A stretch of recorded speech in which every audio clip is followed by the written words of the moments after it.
This is a Squiz Kids podcast. Your fresh take on what's happening in the world around you. Each week we give the world globe a spin and see where we land. Then we take the kids of Australia on an audio excursion to visit that country and its people. I'm Amanda Bauer, and today on Squiz the World we're visiting, well, actually, let's see if you can guess. It's the home of Hello Kitty, sushi, sumo wrestling, and unbelievable school lunches. That's right, we're going to Japan.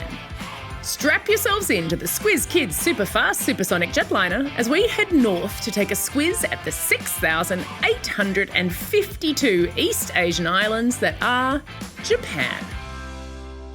Just the facts. If you zoom in on a world map, you'll see that Japan has a lot of neighbours. South Korea is just 50 kilometres away from Japan's Tsushima Island.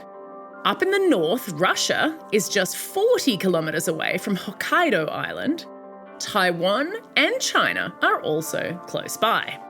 About 66% of Japan is covered in forest, and only 421 of those 6,852 islands have people living on them.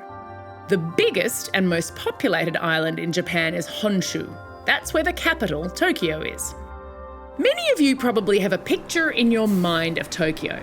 Lots of people, buildings, neon lights. Tokyo has 6,158 people per square kilometre. Sydney, on the other hand, has 442. I've put a video in your episode notes of the world's busiest pedestrian crossing in Shibuya, Tokyo, where about 2,500 people cross the street every time the little man turns green. See if that's what you were imagining. Tokyo is also where Japan's 126th emperor, Emperor Naruhito, lives. An emperor is similar to a king.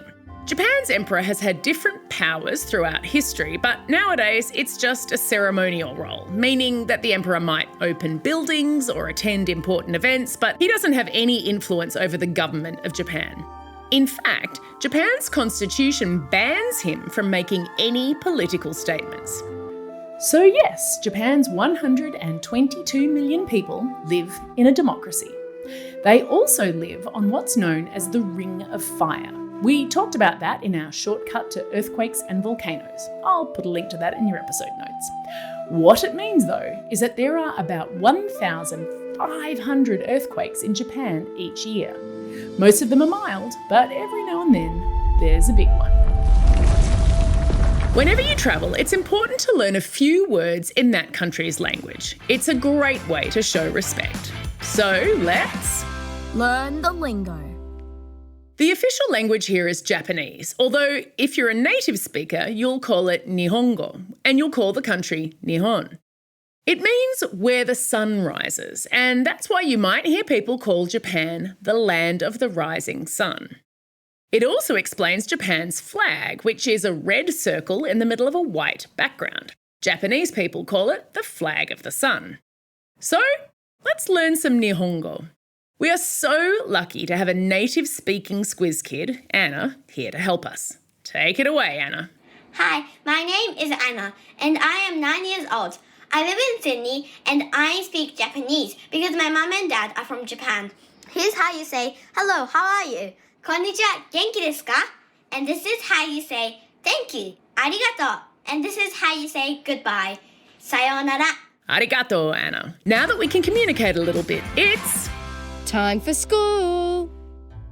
The school year in Japan starts in April and finishes in March. And you start year 1 in the April after you've turned 6. And in primary school, you'll learn Japanese, maths, science, social studies, music, PE. That's all pretty familiar to us here in Australia. But kids also learn simple cooking and sewing, calligraphy, and haiku writing.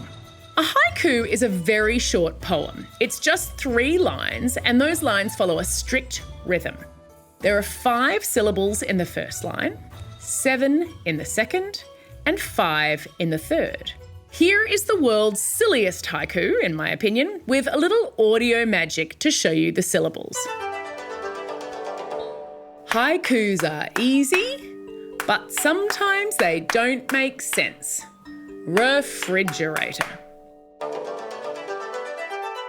I have no doubt that every Japanese school kid learns to write much better haikus than that. Now, without a doubt, the thing that I love most about school in Japan is lunchtime, which is called kyoshoku. Principals say it's just as important as any other time at school, and that's because kids aren't just eating. They're serving the lunches themselves, learning about the ingredients, and practicing good table manners. Every school has its own nutritionist, a person whose job it is to help people eat a healthy diet. They get locally grown ingredients as much as possible and plan out the meals for the school kitchen staff to cook. So what's on the menu? Well, there are soups full of seasonal vegetables, stews, grilled fish, seasoned rice, noodles. And you know what? It must be delicious because there are actually kyoshoku restaurants for grown-ups who miss their school lunches. I've put a really excellent video in your episode notes where you can see kyoshoku in action at one school. It's had 35 million views. Japanese kids bring their own placemats, chopsticks, toothbrushes and cups each day. They serve each other the food, they clean up after, and then once lunch is over, students brush their teeth and then spend 20 minutes every day cleaning their school. Pretty different from how I remember lunchtime at my school in Perth. Speaking of food, you'll be extremely impressed by how much one particular group of Japanese people consume.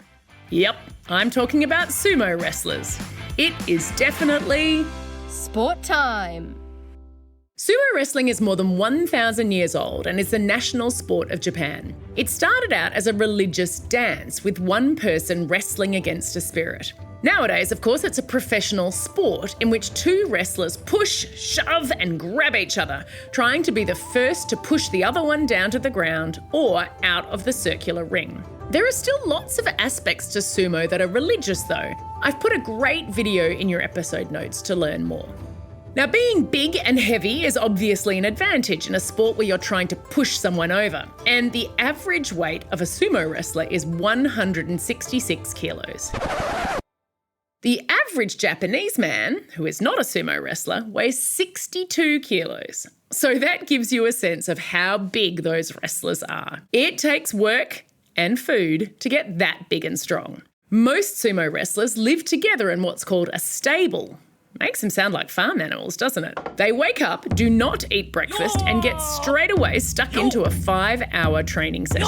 Apparently, if they had anything in their stomachs before such an intense session of pushing, shoving, hitting the dirt, and getting back up again, it wouldn't stay down. So lunch is a big deal. They're hungry. Sumos eat a lot of fatty meat as well as fish, rice and noodles, and of course, veggies. They eat more than double what the average person does in one day. And because professional sumos compete every second month, all year long, they have to seriously train and eat all year round. Because not many young people were signing up to become sumo wrestlers, the height and weight requirements were dropped in 2023. So now, no matter your size, you can train to be a sumo. So if we all promise to run around a lot today, do you think we could eat like sumos tonight? Yes? I think it might be Dinner time.